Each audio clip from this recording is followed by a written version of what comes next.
بسم اللہ الرحمن الرحیم۔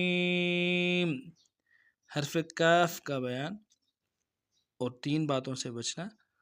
سب سے پہلے حرف کاف کا مخرج اور حرف کاف کو دوسرے مخرج سے نکالنے سے بچنا، اور حرف کاف کے ادا کرنے کا طریقہ۔ حرف کاف کا مخرج قوف کے مخرج کی طرح ہی ہے، تھوڑا سا چینجز ہے۔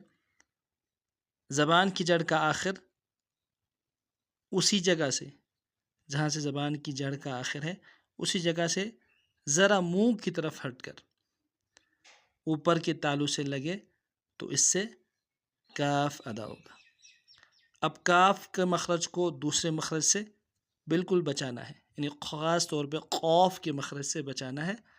اس سے بہت بڑا فرق ہو جاتا ہے، قوف موٹا ہوتا ہے اور کاف جو ہے یہ باریک ہوتا ہے۔ کاف کے ادا کرنے کا طریقہ، کاف کو انتہائی نرمی سے ادا کریں گے، سختی سے یا موٹا بالکل ادا نہیں کریں گے۔ کاف، اینڈ میں کاف کے اینڈ میں فا ہے تو اس فا کو بھی پورا ادا کریں۔